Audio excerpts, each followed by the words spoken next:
Hello there, great to see you. Today I want to talk about some headphones, and I want to talk about the Verum 1 headphones.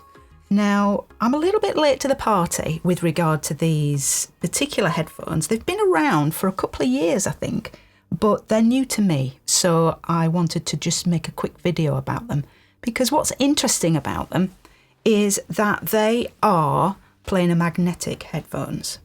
Now, I previously haven't had any experience using planar magnetic headphones other than brief listens in studios, but I haven't done any kind of extensive listening on them. So that's really the purpose of this video, is just to give you my thoughts about these particular headphones from Verum. Verum are based in the Ukraine, and I was contacted by Igor, the owner of the company, and for all, as far as I know, he is Verum Audio. I don't think there's anybody else involved. He has designed them and he builds them all by hand. You're not going to find them in the usual places. You've got to buy them directly. So I'll put a link in the description, obviously, if you want to go and check them out. The interesting point is their price point, because traditionally planar magnetic headphones are pretty pricey and have been out of the range of a lot of people who mix music. Bedroom producers, they tend to be up in that kind of $600, $700 and more price range. And so that's out of reach for a lot of people. So what really struck me about the Verum headphones, I'll show you them to you in a second, is that they're only $350. Now that puts them on par and slightly cheaper than some dynamic headphones that are on the market currently. So I was intrigued to have a listen to them and to see how they would perform in a music production studio scenario, because they have been designed with the audiophile market in mind. So, Verum cans, let's have a look. These are they. They've been sent to me in a pretty basic cardboard box with some bubble wrap. So, no money has been spent with regard to fancy boxes and packaging. Now, as far as the sound quality of the headphones goes, I can't hear any compromises there.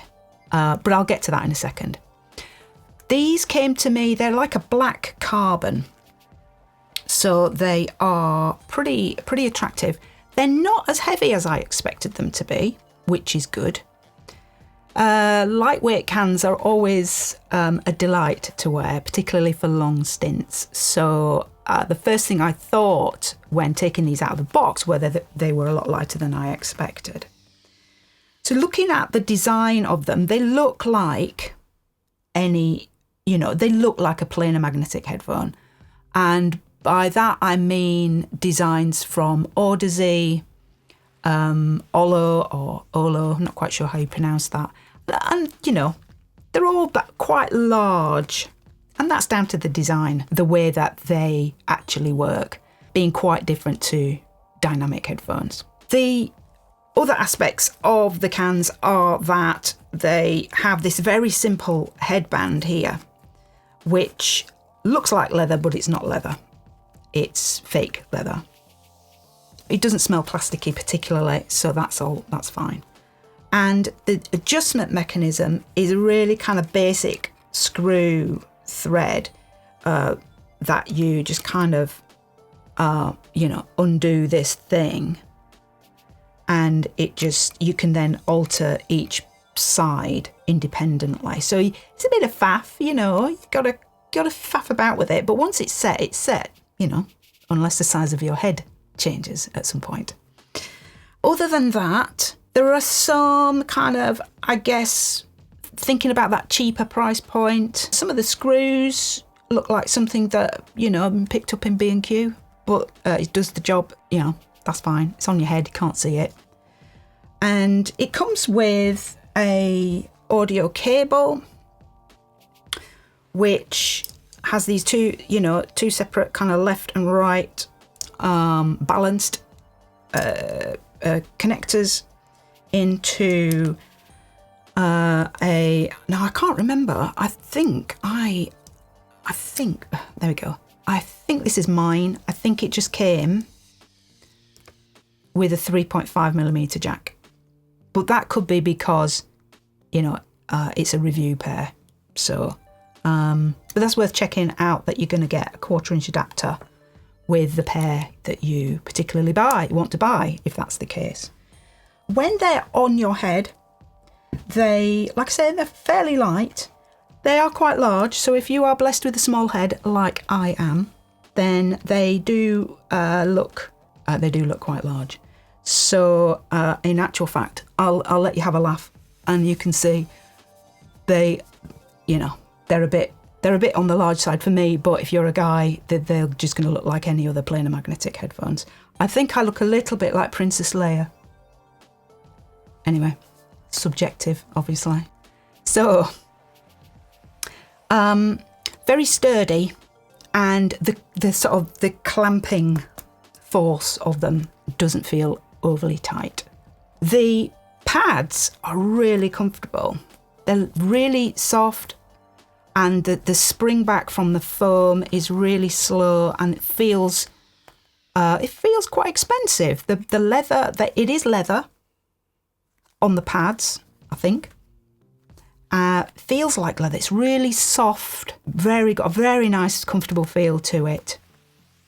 And I found they worked really well around glasses, particularly chunky glasses. If you've got chunky glasses frames, they make a really nice seal around there. So I was really pleasantly surprised. So how do they sound? Well, it's another area I was really surprised. I'm used to dynamic headphones. We've been down the road of talking about headphone correction software to flatten out the frequency response of dynamic cans and planar magnetic cans. And so I'm used to the sound of dynamic cans, and then also used to, on some cans, needing to use software like Sound ID. That's the one that I've used predominantly. There are loads out there, from Waves, and then you've got the VSX system from Slate. So, there are lots, you've got quite a few choices there when it comes to EQ corrective software for headphones. And that's no bad thing, because the frequency response of headphones can vary wildly. The bottom line is that you must get used to your headphones, you must learn their profile, and the only way to do that is to listen to tons of music through them. And if you're going to use something like Sound ID to clean up or flatten out frequency responses of headphones that have got more range, shall we say, in their frequency response, then that's no bad thing. So how do these Verums sound? I got the impression that I didn't need to use any headphone correction software with them. The response from them felt very even, and it felt as though I could be confident mixing in them. I have mixed in them, and I was very pleased with the results.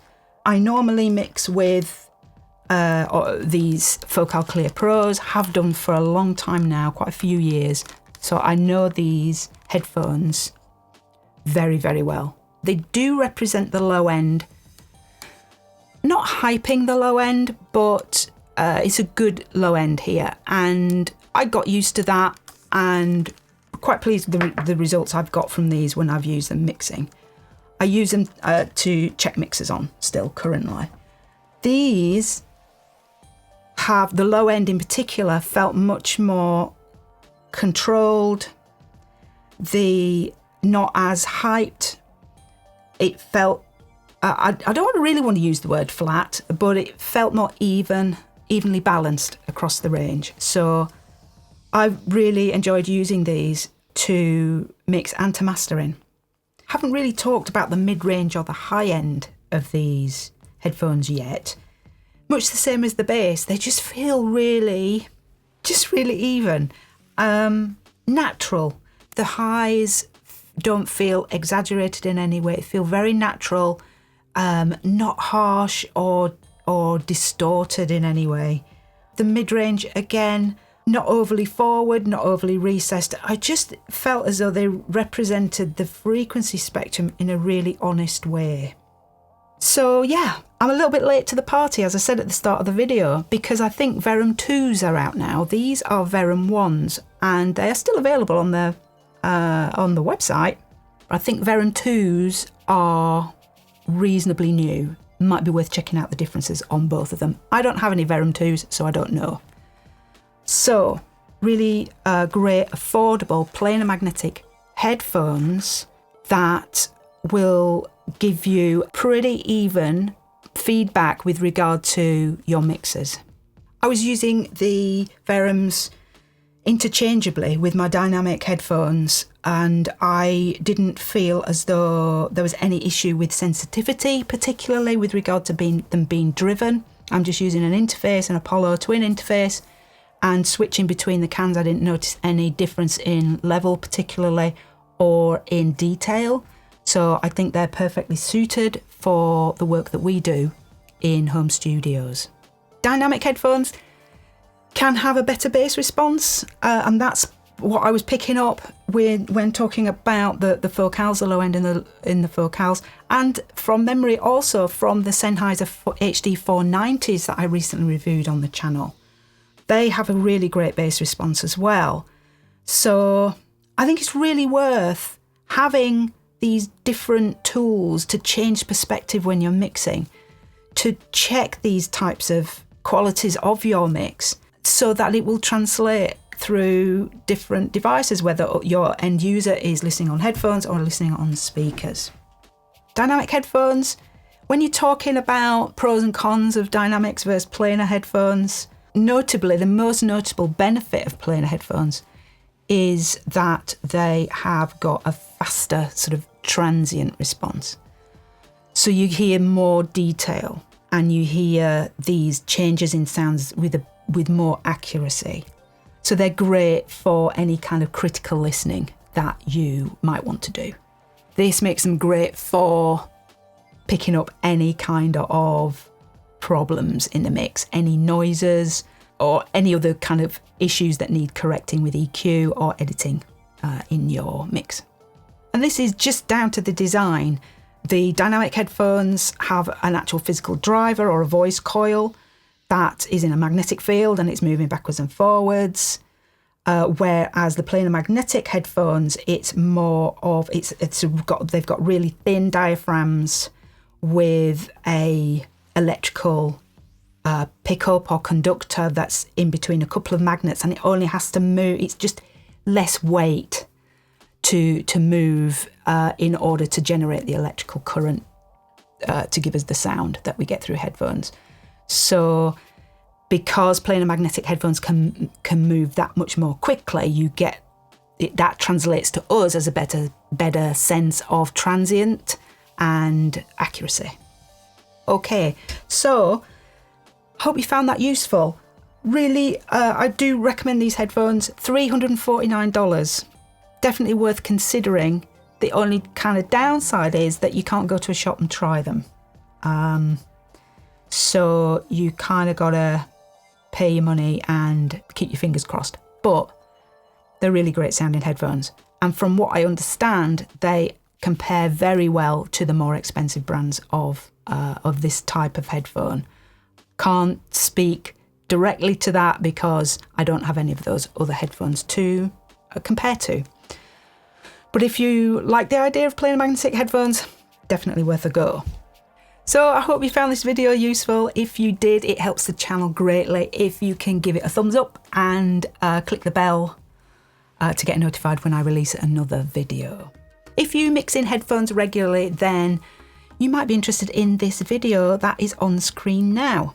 In the video, I talk about the different designs of headphones, open back and close back headphones, talk about the advantages and disadvantages of mixing in headphones. So you might want to check that one out next. So that's all from me. Thanks for watching, and I'll see you in the next video.